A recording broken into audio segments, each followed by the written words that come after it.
Hola, hola, buenas noches, bienvenidos al programa. Yo soy Jaime Bailey y hoy es miércoles 6 de diciembre. Estamos saliendo en directo, son las 10:30 de la noche aquí en Miami. En un momento voy a conversar con un muy brillante economista venezolano, Herbert Torres. Ha trabajado en el Fondo Monetario, en el Banco Mundial, vive en Washington y tiene una visión muy lúcida sobre la gravísima crisis económica que se vive en Venezuela. No se pierdan a Herbert Torres en un momentito.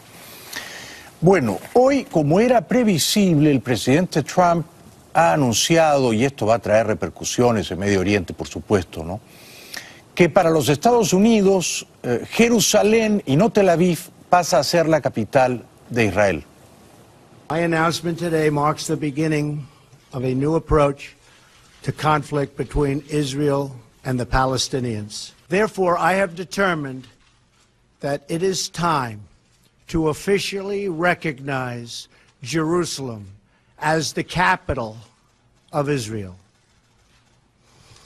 While previous presidents have made this a major campaign promise, they failed to deliver. Today, I am delivering. I've judged this course of action to be in the best interests of the United States of America and the pursuit of peace between Israel and the Palestinians. Los diplomáticos profesionales de Estados Unidos le dijeron que no hiciera tal cosa. Europa le dijo que no lo hiciera, Rusia le pidió que no lo hiciera. Por supuesto, todas las potencias musulmanas trataron de disuadirlo, ¿no? Porque Jerusalén, más que una ciudad, es un símbolo. Allí van los judíos, los musulmanes, los cristianos. Y los musulmanes consideran que una parte de Jerusalén, por lo menos una parte de Jerusalén, la parte este, es suya. Entonces, es una decisión que parecería imprudente y que puede sembrar mucha discordia, ¿no? Desde luego es un gran triunfo para Israel, ¿no? Trump había hecho esta promesa y la ha cumplido. Y entonces dijo hoy Trump que Israel tiene todo el derecho de decidir cuál es su capital y que Estados Unidos la reconoce. This is a long overdue step to advance the peace process and to work towards a lasting agreement. Israel is a sovereign nation with the right, like every other sovereign nation, to determine its own capital. Acknowledging this is a fact is a necessary condition for achieving peace. But today we finally acknowledge the obvious, that Jerusalem is Israel's capital. Para los palestinos que están ya en un punto muy bajo históricamente, el acuerdo de paz está en foja cero. Para los palestinos va a ser una bofetada, sino una humillación. Lo van a tomar, por supuesto, como un agravio histórico. Ellos sienten que una parte de Jerusalén es suya. Trump, sin embargo, no vaciló en decir que ha dado instrucciones para que la embajada de los Estados Unidos se mude entonces de Tel Aviv a Jerusalén.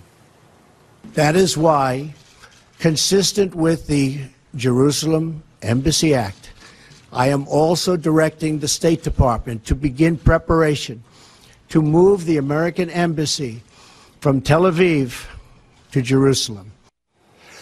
Trump, además de ser aliado de Israel, además de tener grandes amigos, magnates en la comunidad judía de este país, en Nueva York principalmente, Trump es muy amigo personal de Netanyahu, muy amigo. Al punto que cuando Netanyahu visitaba Nueva York se quedaba en las casas de Trump. Entonces tienen una amistad muy cercana.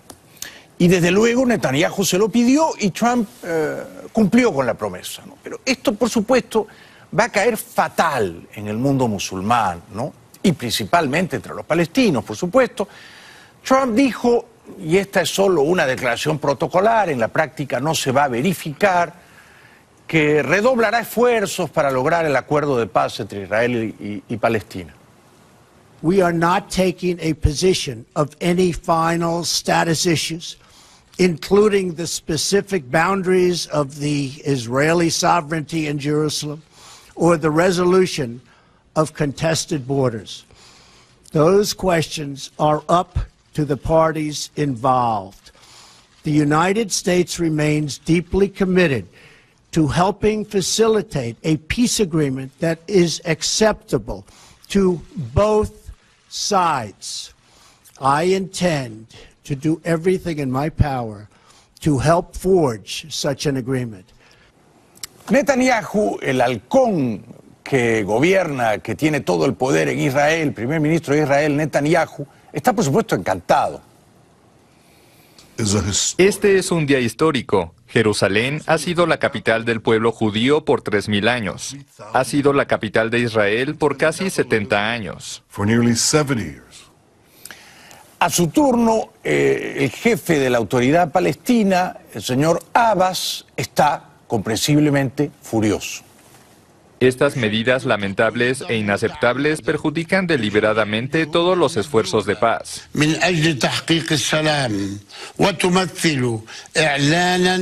Y proclaman que Estados Unidos está abandonando el rol de patrocinador del proceso de paz que ha desempeñado en las últimas décadas.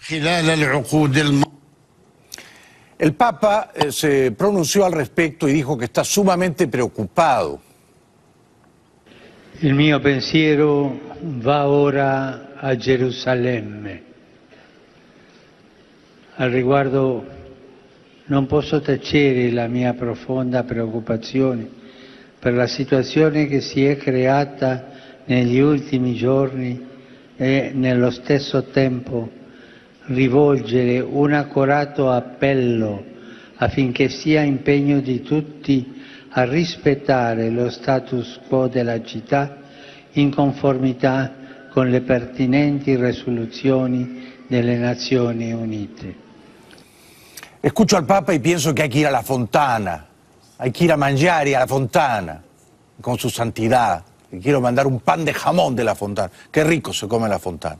Bueno, el autócrata ruso, Rusia no es un país familiarizado pues con la democracia, con la libertad, ¿no? Estos son valores occidentales que en cierto modo resultan extranjeros para los rusos, ¿no?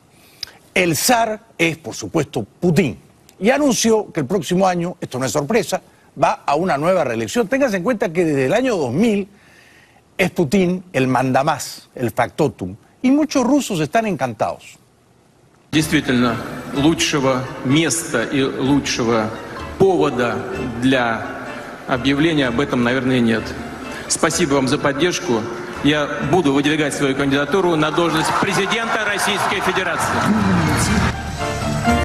Y el próximo año es el Mundial de Fútbol en Rusia, o sea que si a Rusia le va bien lo van a reelegir y si le va mal también. Y si los rusos votan por él gana y si no votan por él, él encuentra la manera de ganar también, ¿verdad? Así son los tiempos. Bueno, la revista Time, que quiso aparentemente, esto es lo que él ha dicho, nombrar hombre del año a Trump, pero dice él que se rehusó, que no quiso rebajarse o condescender a ello. Ha nombrado como personaje del año a todas las mujeres víctimas de los abusos innobles perpetrados por hombres indelicados. Celebro esa decisión. La revista estadounidense Time nombró persona del año 2017 a las voces que rompieron el silencio sobre el acoso sexual.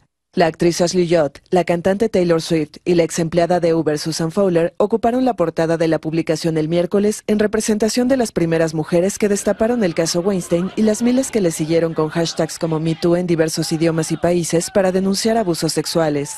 En las páginas interiores aparece otra mujer con el rostro oculto en honor a centenares que optaron por denunciar desde el anonimato. Esperemos que una copia de la revista llegue a manos de Harvey Weinstein en el Centro de Rehabilitación para Adictos Sexuales en Arizona. Bueno, ¿cómo puede ser que siga perdido un submarino argentino en el fondo del Océano Atlántico, por el amor de Dios? En esta época todo el mundo tiene GPS y un submarino con 44 personas a bordo no lo tiene. Bueno, la Armada Argentina tiene que dar explicaciones porque aparentemente el capitán del submarino trató de hacer conexiones el día en que desapareció, hizo varios intentos de llamadas, pero el vocero de la Armada, de la Marina Argentina, señor Balbi, dice que esos intentos fueron fallidos.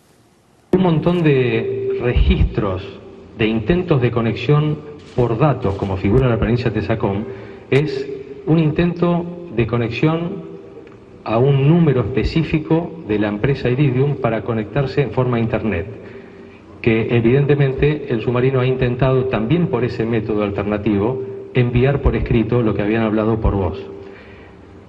Como seguramente no tuvo conexión, a pesar de los segundos comunicados, lo terminó transmitiendo por el método primario DHF el mensaje naval por escrito. Yo no entiendo cómo un submarino no puede tener, aunque sea para activarlo en caso de emergencia, una suerte de GPS, de localizador, de sonda. No lo entiendo. En esta época todo el mundo sabe dónde está cada uno, menos los argentinos, el submarino perdido. Bueno, mi hermano mayor catalán, refugiado en Bruselas, señor Puigdemont, expresidente catalán, enemigo como yo de la peluquería, partidario del flequillo de modé, dice que se queda en Bruselas de momento. Hace bien. Si regresa a Cataluña, a lo mejor va preso. ¿Podemos circular sin preocupaciones a otra parte dentro de la Unión Europea? Excepto España, evidentemente. Todavía no tenemos la respuesta y si la recibimos la haré saber. Por ahora nos quedamos aquí. Por ahora, dice, por ahora. Bueno, el 21 de diciembre hay elecciones en Cataluña, Puigdemont se presenta, creo que no le va a ir tan bien, va a ganar el partido de Rivera, Ciudadanos, con Inés Arrimada, yo votaría por ellos. Puigdemont va a sacar, no sé, el partido de Puigdemont va a sacar entre 10 y 15%, él dice que si lo eligen diputado, volverá a Barcelona. El expresidente catalán Carles Puigdemont dejó clara su intención de permanecer en Bélgica durante la campaña electoral y explicó que valora volver tras el 21D para tomar posesión de su acta como diputado. Después de las elecciones, los que seamos escogidos por el pueblo de Cataluña seremos diputados y tomaremos posesión del acta que legítimamente ganemos en las urnas. Porque si no, ¿cuál es la alternativa? ¿No hacerlo? ¿Qué dirá el Estado español? ¿Que no tenemos derecho a la posesión del acta? A prendre acta de l'escó que els ciutadans ens han donat, dirà això? Tenemos que ir un momentito a la publicidad. Más adelante viene un brillante economista venezolano, Herbert Torres. En pocos minutos, qué honor para mí, voy a conversar con un brillante economista venezolano de fama internacional, Herbert Torres, residente en Washington, ha trabajado para el Fondo Monetario, el Banco Mundial. No se lo pierdan, es un gran invitado, un invitado de lujo. Bueno, en Honduras sigue el rifirrafe, ¿no? Hubo elecciones hace semana y media. El presidente en funciones, Hernández, no debía ir a la reelección, pero forzó las cosas. Hay la sospecha de que ha hecho trampa. El Tribunal Electoral tiene una inquietante cercanía con él, y entonces el candidato que ha perdido, el candidato opositor que dice que le han birlado el triunfo, Nasrallah, que es un figurón de la tele, es apoyado por Mel Zelaya. Mel Zelaya quiso hacer lo mismo que ha hecho ahora Hernández el año 2009, los militares le dieron un golpe y lo sacaron a patadas. Era, y creo que sigue siendo todavía, chavista, ¿no?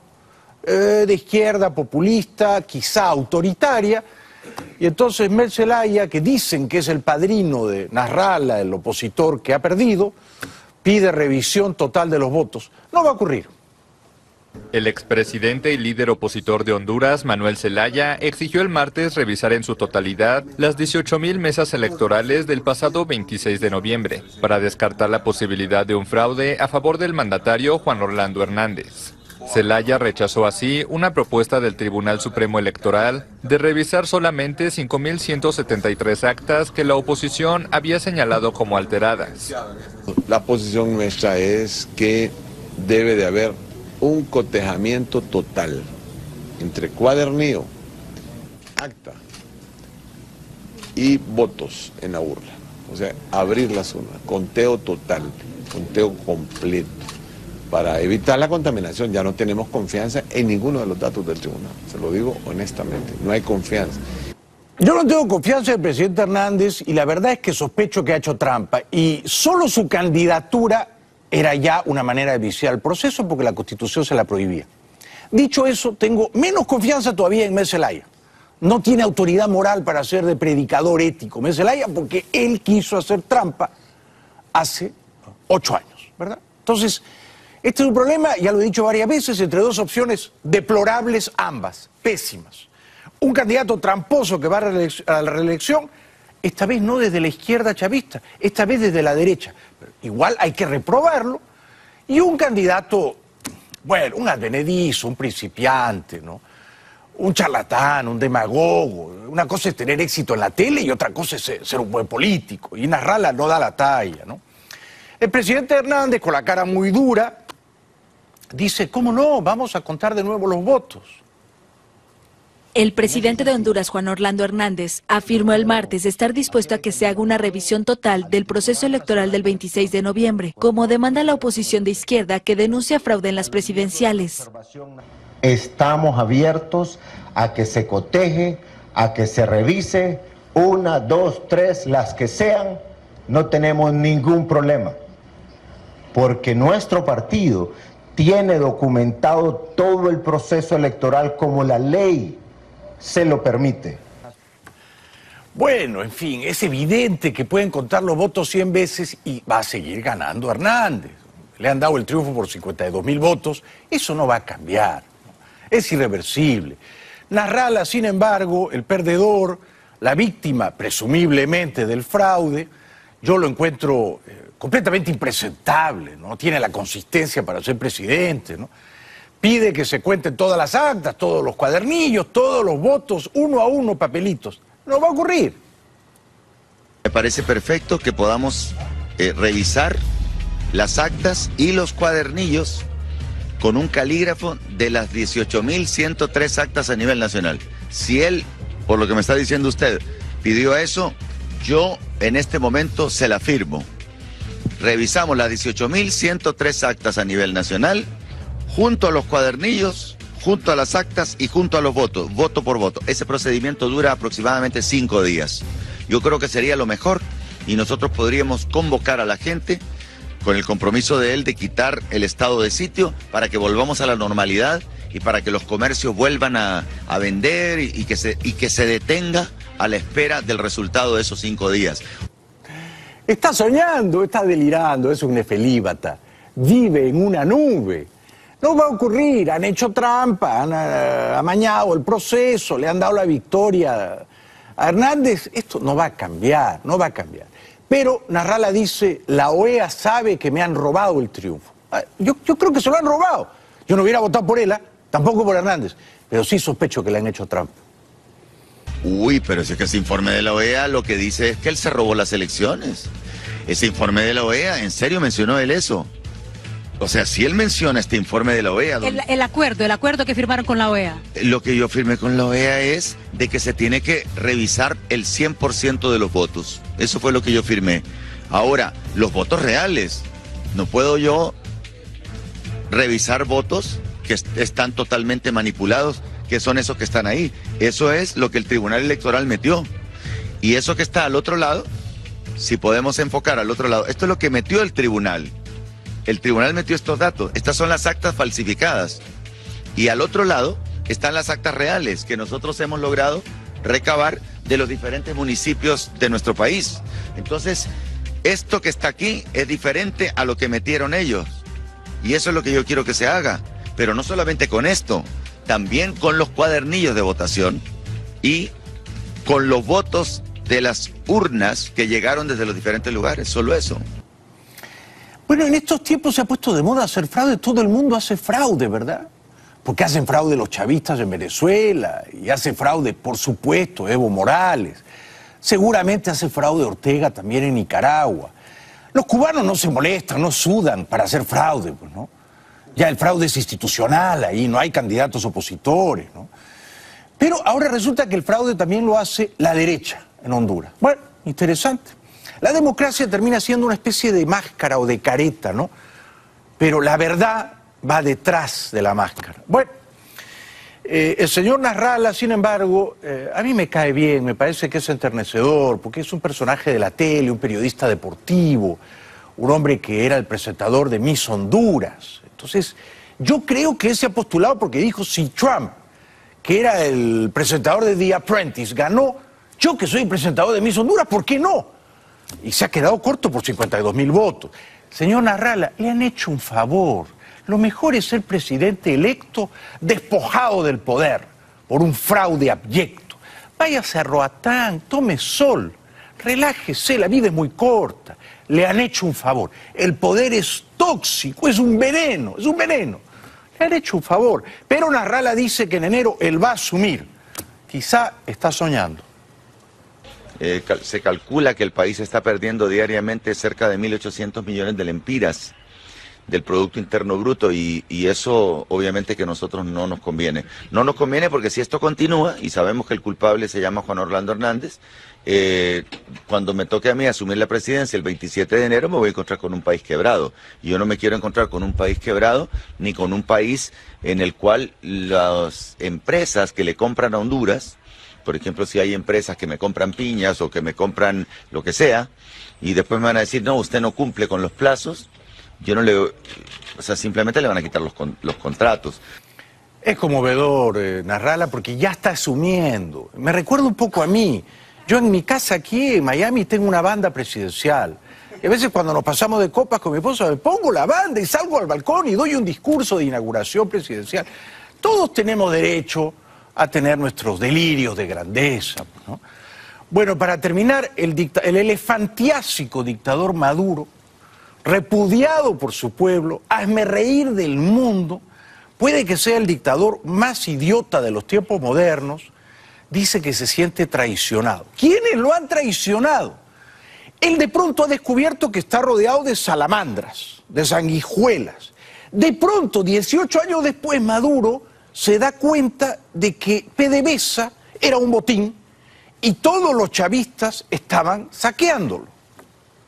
Siento traicionado por un grupo de excompañeros que tomaron sus cargos públicos para hacer chanchullo, para organizar mafia, para hacer corruptela y para robar al pueblo de Venezuela. Me siento traicionado y siento una gran amargura y un gran dolor. Y lo único que puede curar esa herida es la justicia y es el apoyo del pueblo a una Venezuela decente, honesta, trabajadora. Creo en una Venezuela decente, creo en una Venezuela de trabajo, creo en una Venezuela buena. Bueno, yo también creo en una Venezuela decente, ¿eh? Es más, creo que la mayor parte de los venezolanos son decentes. El problema es que Maduro representa, personifica a la Venezuela acanallada, envilecida, corrupta, aunque él ahora quiera dárselas de inocente, ¿no? Desde Nueva York, esta es una pelea feroz, lo voy a preguntar en un momentito a nuestro brillante invitado, el economista Herbert Torres. Rafael Ramírez, que fue jefe de PDVSA por lo menos 10 años, ¿eh? Por lo menos, y quizá me quedo corto, se ha visto obligado a renunciar. Era embajador de Venezuela en Naciones Unidas. Maduro le ha declarado la guerra a él y a todo el clan Ramírez. El embajador ante la ONU de Venezuela, Rafael Ramírez, renunció a su cargo a pedido del mandatario venezolano Nicolás Maduro, según señaló el exfuncionario el martes en su cuenta de Twitter. Su salida de la ONU es una ruptura que algunos vinculan con una guerra en el chavismo de cara a las presidenciales de 2018. Ramírez era parte del círculo íntimo del fallecido presidente Hugo Chávez, pero desde hace años enfrenta acusaciones de sus enemigos políticos de que lideraba una amplia red de corrupción en la petrolera estatal PDVSA, que presidió entre 2004 y 2014. Pero no fue sino hasta hace 3 meses que el cerco en su contra comenzó a estrechar, cuando el nuevo fiscal chavista Tarek William Saab destapó múltiples tramas de corrupción en PDVSA, por los cuales han sido detenidos varios de sus hombres de confianza. Pero es que el chavismo no es una doctrina, no es una ideología, es un modus operandi, ¿eh? El chavismo es una organización delictiva. Esto es lo que es el chavismo. Es una conspiración criminal, es una gavilla de ampones. Ahora, hay clanes, por supuesto. Está el clan Maduro, el clan Cabello, el clan El Aizami, el clan Rafael Ramírez.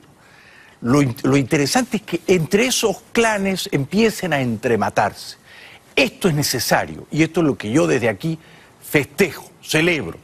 Por último y para terminar, el adulón de Padrino elogió desmesuradamente al Juan Gabriel de la justicia chavista, el fiscal Saab. Yo aprovecho esta tribuna nuevamente para felicitar al fiscal general Tarek William Saab, quien, siguiendo las líneas del jefe de Estado, presidente de la República, Nicolás Maduro, ha emprendido una guerra sin cuartel contra la corrupción. Y nosotros aplaudimos Aplaudimos la actitud de las instituciones cuando demuestran fortaleza, demuestran principios, demuestran ética. La pequeña corrección es que la guerra contra la corrupción no es sin cuartel, es con cuartel, porque la corrupción está cuartelada en Venezuela. Está cuartelada, por supuesto, en todos los grandes jefes militares y policiales. No nos engañemos, es una guerra con cuartel. Ruborizado, tocado en su fibra íntima, el fiscal Saab llama a los venezolanos a votar, de nuevo un fraude más. Por tercera vez en menos de 6 meses se despliega esta Operación República para convocar al pueblo de Venezuela a ejercer el derecho humano al sufragio. O sea que, al mismo tiempo que Maduro y Ramírez se entregan al canibalismo, Padrino y Saab se van de luna de miel. Enhorabuena, larga vida al amor. Yo digo que hacen una pareja feliz. El general Padrino, con su uniforme, muy macho alfa, y el fiscal Saab, siempre tan acicalado y perfumado y emperifollado, y con esos mofletes que parecen las nalgas de una monja de clausura. Tenemos que ir a la publicidad y luego el economista Herbert Torres nos visita desde Washington, un brillante economista venezolano. No se lo pierdan, ya volvemos. Ha venido desde Washington un brillante economista venezolano, Herbert Torres, ha trabajado en el Banco Mundial, en el Fondo Monetario, y es un gran honor recibirte aquí en el programa. Bienvenido, Herbert, gracias por estar aquí. Muchas gracias por la invitación. ¿Por qué crees que el dictador Maduro le ha declarado la guerra al embajador Ramírez en Nueva York? Bueno, yo creo que simplemente esa es una pelea de clanes, una guerra interna, que paradójicamente se ha podido producir en el momento en que la oposición ha lucido débil. En ese momento en que la oposición luce débil, ese temor, esa necesidad de estar unidos, consolidados para enfrentar la oposición ha desaparecido o disminuido y se han abierto las pugnas internas entre ellos. Y claro, el gobierno está tratando de hacer 3 cosas al mismo tiempo. Está tratando de matar 3 pájaros con un mismo tiro. Está tratando de liquidar una banda contraria, un clan contrario. Está tratando de decirle al país, y esto es muy importante, que el fracaso de toda la economía y todos los problemas que han ocurrido es por la corrupción, no por el modelo. Y en tercer lugar, está tratando de decir que ellos están haciendo algo, están actuando por esa vía. Ahora bien, ¿Ramírez desde Nueva York seguía controlando PDVSA? Yo creo que seguía siendo un factor político importante en el país. Pero estos 2 hombres que fueron defenestrados, Nelson Martínez y Eulogio del Pino, ¿eran hombres de Ramírez? Eran, y hombres poderosos. Y yo creo que esto va a tener consecuencias. ¿De qué tipo? ¿Tomará represalias Ramírez contra Maduro? Sí, no hay acción que no produzca una reacción. Eso es lo que aprendimos en física, ¿verdad? Correcto. En bachillerato. Yo creo que estas luchas intestinas se van a intensificar. El gobierno, el régimen, no tiene control sobre ellas. No puede graduarlas, no puede manipularlas, no puede llevarlas de una manera absolutamente calculada. Y es allí que esas contradicciones, sumadas a los conflictos y a las situaciones internas que padece el país, entre otros la hiperinflación que ha comenzado, creo que colocan al régimen en una situación de extrema inestabilidad. ¿Maduro ha elegido a un enemigo poderoso en Ramírez? Yo creo que sí. Ramírez, digamos, ¿cuán mala fue la gestión de Ramírez a cargo de PDVSA? ¿Fue corrupta? ¿Qué fue lo peor que hizo? Bueno, hay una acusación muy fundamentada por la Asamblea Nacional que dirigió el vicepresidente de la Asamblea Nacional contra la gestión o sobre la gestión de Ramírez, que muestra sustancia toda una serie de actos de corrupción y que son los que ahora el mismo gobierno utilizará. Correcto. Que en su momento negó. Incluso Ramírez le pidió al Tribunal Supremo de Justicia que anulara todos los procedimientos en su contra y todas las acusaciones, y en su momento ese tribunal lo hizo. Tú eres un hombre muy bien informado. ¿Tú crees que Ramírez y su clan han amasado una vasta fortuna mala vida saqueando PDVSA? Yo creo que sí. Yo creo que mi impresión es que en Venezuela la mayor corrupción, o uno de los mayores actos de corrupción, se han dado alrededor de la industria petrolera. Absolutamente. Por razones obvias. Es la empresa más importante del país. Y no creo que ha sido solo Ramírez. Creo que ha sido prácticamente todos los actores que han pasado por allí, porque ha sido consustancial al régimen y al modelo la corrupción.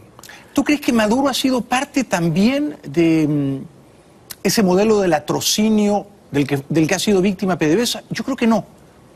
Yo creo que no necesariamente del de PDVSA, pero es difícil imaginarse en Venezuela actores importantes del régimen que no estén involucrados de alguna forma y en algún grado en formas de corrupción. Estoy de acuerdo. ¿Cuán grave es la crisis de PDVSA? Es sumamente grave. Es una empresa que por un lado ha venido perdiendo capacidad de producción porque se ha dejado de invertir. Ha caído a mínimos históricos, está produciendo menos de 2 millones. Menos de 2, está produciendo cerca de 1.900.000, una empresa que estaba produciendo 3 millones y tanto al comienzo. Y que apuntaba a 6 o 7 millones diarios, ¿no? Y que tuvo planes durante muchas oportunidades, se hicieron planes de producción apuntando a 4, 5, 6 millones, planes que se fueron reformulando una y otra vez sin que se cumplieran, y no solamente no se cumplían. Pero al mismo tiempo que caía la producción, PDVSA se burocratizó, se llenó de gente, el número de empleados se multiplicó por 3. ¿Por 3? De tal manera que mientras que hace unos 15 años la producción por empleado era unos 73 barriles, hoy es unos 13 barriles por empleado. Increíble. Es una caída de la productividad brutal. Terrible. Es una empresa que ¿Cuán endeudada está? Bueno, no solamente está endeudada, está sumamente endeudada, no le paga contratistas, acaba de ser demandada por una empresa china por falta de pagos, eso es una noticia muy reciente, está en una situación de atrasos de pago, igual que ya lo está la República. La República y PDVSA están entrando progresivamente en una situación de falta de pagos, que es una situación nueva, es parte de esta situación absolutamente grave y que se está dando en Venezuela. ¿Crees que eso es inevitable? ¿El default es inevitable? Sí, absolutamente. ¿Y qué consecuencias va a traer? Bueno, primero es un default caótico, es un default que acentúa el aislamiento del país, que puede tener consecuencias muy graves, porque pueden ir los acreedores contra activos que el país tiene en el exterior. Por ejemplo, Citgo. Y tanqueros, facturas. Hay países que no tienen tantos activos en el exterior. Yo recuerdo cuando Cristina Kirchner enfrentaba el temor de las acciones de los acreedores internacionales, cuando los fondos buitres, ella tenía el temor de que le quitaran salir al exterior en su avión porque temía que se lo quitaran. Tal cual. Pero era el avión presidencial. El avión.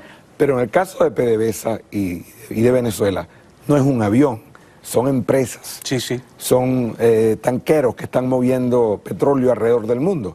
De tal manera que las consecuencias para Venezuela del default son muy serias, esas consecuencias. Pero además, esta gente se endeudó de una manera acelerada, grosera, encima de los inmensos ingresos petroleros que el país tuvo fue la bonanza petrolera más grande que ha habido en Venezuela. Y se endeudaron, y esa deuda ahora tiene un perfil de pagos absolutamente inviable. Los próximos años, 8 años, son unos pagos que están pautados para los cuales el país no tiene recursos. Correcto. Y de esos vencimientos, de esas deudas que Venezuela tendría que honrar, pero no va a poder, ¿cuál es la más sensible? Digamos, le debe mucho a China, le debe mucho a Rusia, pero le debe sobre todo a los tenedores de bonos, ¿no? que están en los Estados Unidos principalmente. Sí, le debe a los tenedores.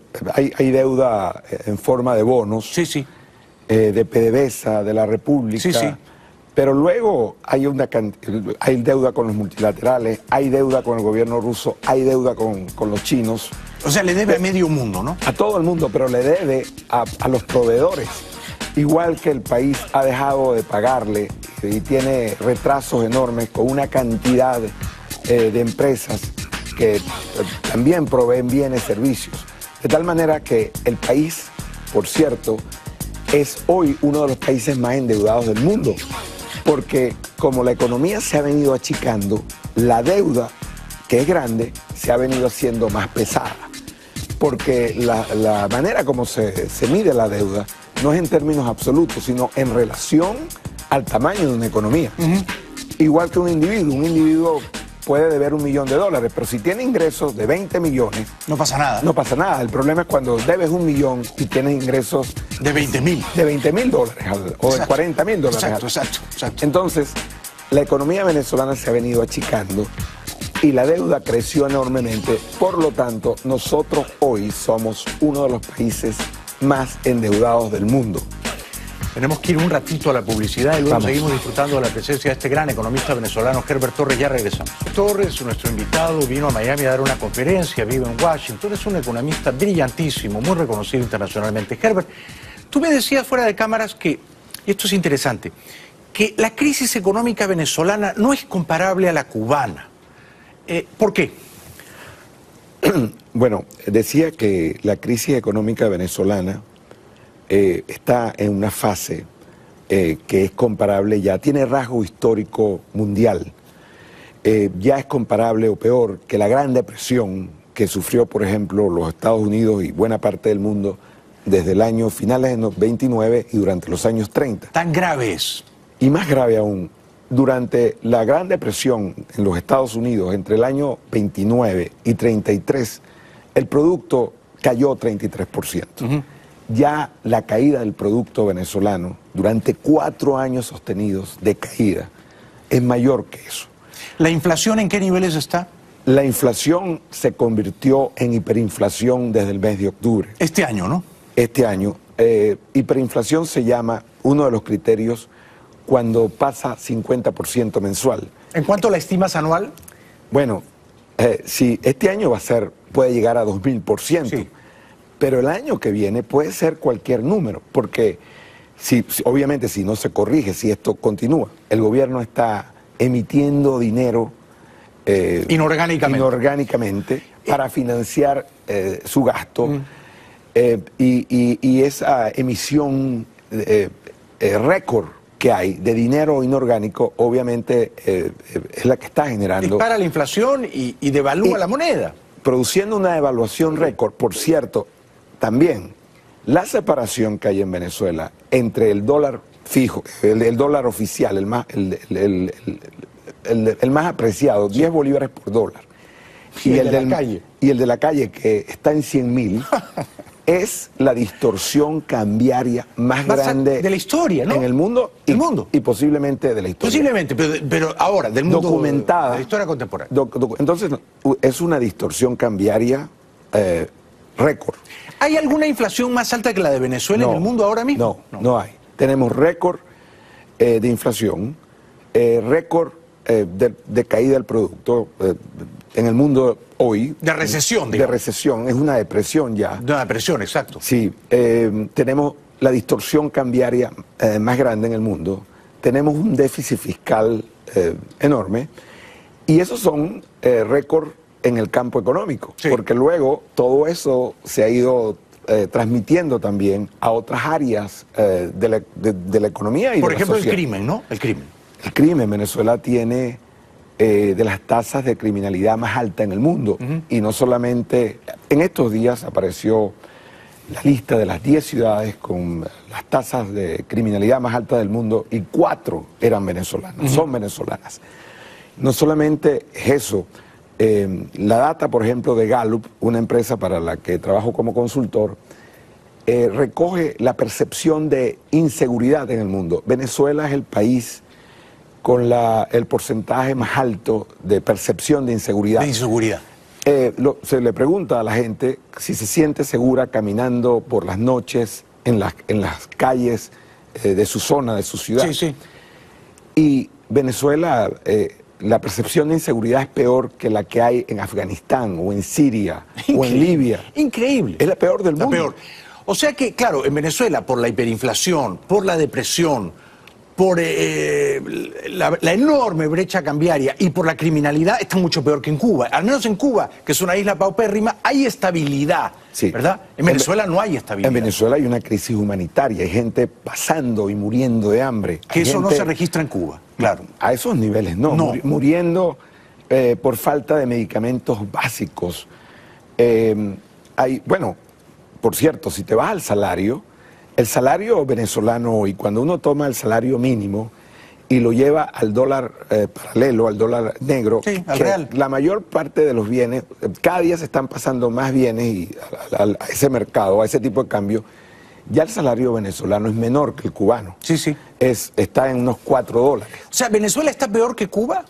Definitivamente. Y yo digo, bueno, la aspiración era llevarnos al mar de la felicidad cubana, pero no nos imaginamos.